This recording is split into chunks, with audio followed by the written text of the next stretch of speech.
नमस्कार साथियों, स्वागत है आपका प्रिय क्लास में। आज जो हम पढ़ने जा रहे हैं वो पढ़ने जा रहे हैं हम मुग़ल प्रशासन के बारे में। ठीक है, तो मुग़ल प्रशासन के बारे में हम पढ़ने जा रहे हैं। तो सबसे पहले हम बात करेंगे कि जो मुग़ल लोग आए तो उनका प्रशासनिक विभाजन कैसा था। ठीक है, उन्होंने अपने जो एडमिनिस्ट्रेशन सिस्टम है उसको किस रूप में बांट रखा था। तो आपके यहाँ से पर्सन किस तरह से बन सकता है। देखो, सबसे पहले हमारा जो पर्सन बनता है वो बनता है क्योंकि सबसे बड़ी चीज़ जो उस समय, जिसे वर्तमान में हम कहते हैं देश, तो देश की जगह उस समय कहा जाता था साम्राज्य। तो यहाँ तो ये तो देगा नहीं, और इसके अलावा आपको ये जो नाम है ये दे दिया जाएगा और कह दिया जाएगा इनको क्रम से व्यवस्थित करो। या तो छोटे से बड़ा पूछ लेंगे या बड़े से छोटे के क्रम में पूछ लेंगे। तो आपको ये सीक्वेंस में याद होने चाहिए कि पहले क्या था फिर क्या था। जैसे आज हम कहते हैं ना राज्य है, राज्य के बाद में हम बात करें तो जिले बात करते हैं, इस तरह से। ठीक है, तो उसी तरह से उस समय में हम राज्य को क्या कहते थे। तो आप लिखोगे राज्य तो दो लिखेंगे, तो दो के जैसे ही क्या बन रहा है राज्य। राज्य को क्या कहा जाता था, सूबा। तो ऐसे करके ऐसे लिखना सूबा। सूबा यानी प्रांत, प्रांत यानी राज्य। ठीक है, तो पहले सबसे बड़ा देश यानी साम्राज्य हुआ करता था। साम्राज्य का विभाजन सूबों में हुआ करता था। सूबों के बाद तीसरे नंबर पे था सरकार, जिनको हम क्या कहते थे, जिनको हम जिला कहते थे। जिले के बाद 4 नंबर पे आता था परगना। तो 4 की तरह दिमाग में रखना परगना। ठीक है, कि 4 नंबर पे क्या था, तो 4 नंबर पे था परगना।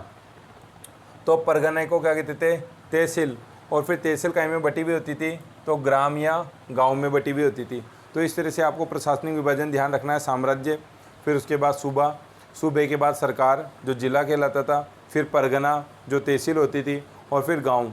तो छोटे से बड़ा के देते ऐसे सीक्वेंस में जमा देना, और बड़े से छोटा के दे तो फिर आप लेफ़्ट टू राइट इस तरह से जमा देना।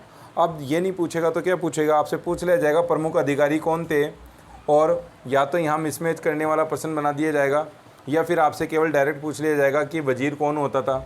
तो इनके विभाग या इनका पद क्या होता था उस पर हम बात कर लेते हैं। तो वजीर, वजीर राजा के बाद जिसको हम कहते हैं बादशाह। ठीक है, क्योंकि मुग़लों में जो राजा था उनको हम क्या कहते थे, उनको हम कहते थे बादशाह। तो वजीर के बाद वजीर वजीर वजीर वजीर को हम क्या कहते थे, मंत्री, जिसको हम कहते हैं ना पीएम। तो ये सर्व विभागों का या राजा के बाद प्रमुख अधिकारी हुआ करता था। ये सारे विभागों का जो प्रमुख होता था राजा के बाद, राजा तो है ही, राजा से नीचे जो होता था पद उसको हम कहते थे वजीर यानी मंत्री। ठीक है, फिर दीवान। दीवान कौन होता था, तो दीवान का मतलब आप जानते हो, दी से दिवाली यानी पैसे से संबंधित। तो वैसे याद रखना, दीवान की जगह दिवाली कहते हैं, दिवाला निकल गया, पैसे खर्च हो गए। तो दीवान की यानी वित्त मंत्री। वित्त मंत्री का मतलब हो गया पैसे संबंधित, जिसके पास सारा पैसों का लेखा जोखा होता था वो मंत्री होता था। यानी वित्त विभाग जिसके पास होता है, जिसको हम वित्त मंत्री कहते हैं, उसको क्या कहते थे, दीवान कहते थे। फिर पूछ लेगा मीर बख्शी। मीर बख्शी कौन होता था, जो सैनिकों का मुख्य होता था, यानी जो मुख्य सेनापति होता था उसको हम कहते थे मीर बख्शी।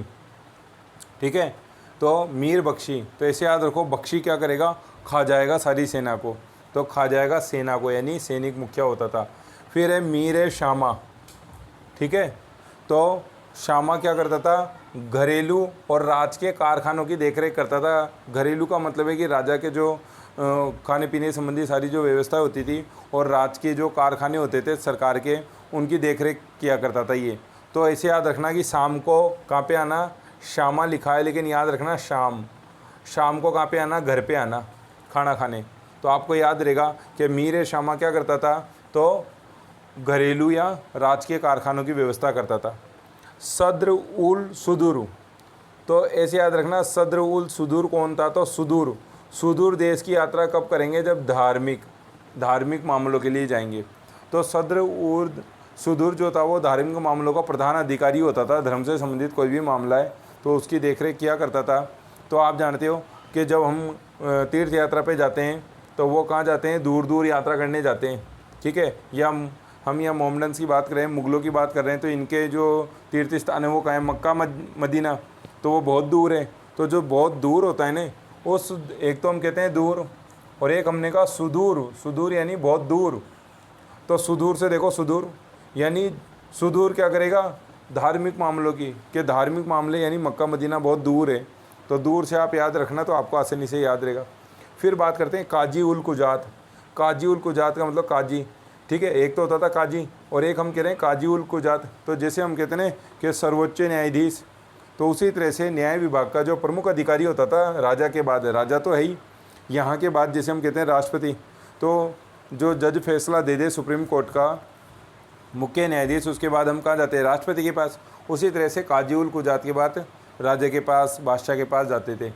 तो काजी उल कुजात कौन होता था, जो न्याय विभाग का प्रधान अधिकारी होता था, मुख्य न्यायाधीश होता था, उसको हम क्या कहते थे, काजी उल कुजात कहते थे। ठीक है। और केवल काजी आ जाए तो काजी जो न्यायाधीश होते थे उनको कहा जाता था, और काजी उल कुजात का मतलब है जो मुख्य न्यायाधीश है, चीफ जस्टिस है, उन्हें कहा जाता था काजी उल कुजात।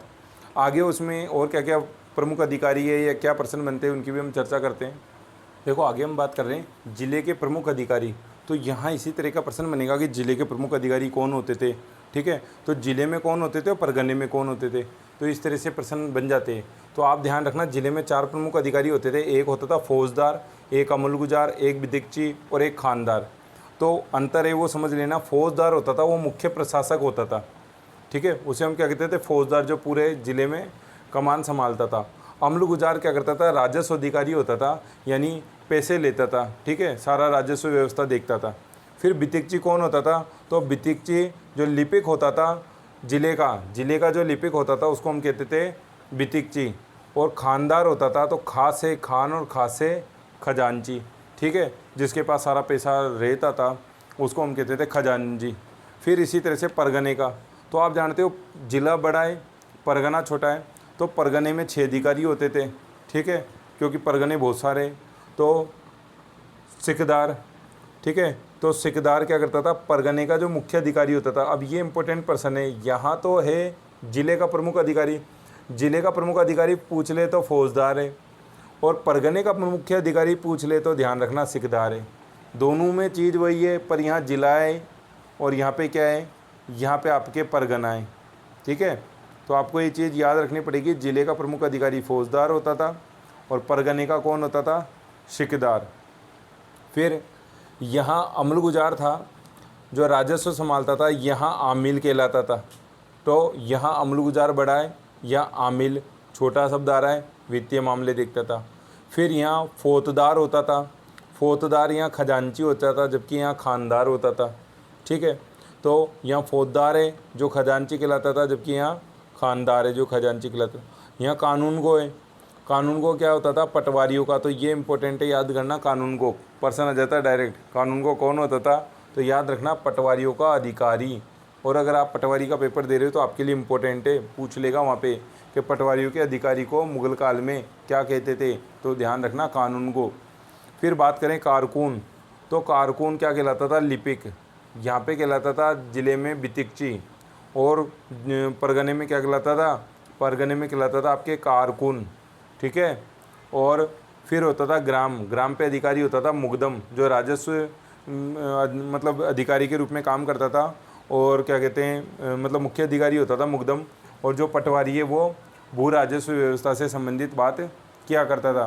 तो इस तरह से वैसे बहुत कम चांस है कि आपके रीट में यहाँ से प्रश्न बने, पर अगर बाई चांस बनता है तो मैंने आपको बता दिया कि अगर ज़िले के प्रमुख अधिकारी पूछे तो ये है, और अगर परगने के प्रमुख अधिकारी पूछ ले, मिसमैच करने वाला दे दे, तो आप इनको देख लेना। बाकी हमारे ऐसा ज़्यादा कोई प्रश्न नहीं बनता है, मुश्किल से 8-9 मिनट का वीडियो बनाएं, तो इसको 1-2 बार देखो, लिखो, आपको आसानी से याद हो जाएगा। वैसे ज़्यादा जो सबसे इम्पोर्टेंट प्रश्न बनता है वो मैं आपको बता चुका हूँ कि आपको पूछ लिया जाएगा, क्या पूछ लिया जाएगा कि जो मुग़ल काल है, ठीक है, तो मुग़ल जो प्रशासन है तो उसकी किस तरह की व्यवस्था होती थी। तो आपको मैंने बताया, उसकी और ट्रिक बता देता हूँ आपको, आप याद रख लेना, SSSPG, ये याद कर लेना आप। ये सबसे इम्पोर्टेंट क्वेश्चन है आपके लिए, बाकी तो मैंने आपको बता ही दी है। तो ये आप याद कर लेना ट्रिक, क्या, SSSPG। अब आपको थोड़ा ध्यान रखना पड़ेगा, इस एस का मतलब है साम्राज्य, तो आप जानते हो सबसे पहले राजा का साम्राज्य ही होगा। फिर एस का मतलब क्या है, तो ध्यान रखना सूबा, ठीक है। फिर इस एस का मतलब क्या होगा, तो आप याद रखना सरकार। फिर इस पी का मतलब क्या होगा, तो परगना। और इस जी का मतलब क्या होगा, तो गांव। ये लो, ये पांचों के पांचों आपको याद हो गए। बस आपको ध्यान रखना पड़ेगा SSSPG, ठीक है। तो SSSPG ये मुग़लों के प्रशासनिक व्यवस्था का विभाजन हो गया, साम्राज्य, फिर सूबा, फिर सरकार, फिर परगना, फिर गांव। तो गांव तो अक्सर देते ही नहीं है, कई बार ये भी नहीं देते, तो या तो ये 4 दे देंगे या फिर आपको ये 4 दे दिए जाएंगे क्रम से, छोटे से बड़े या बड़े से छोटे के क्रम में।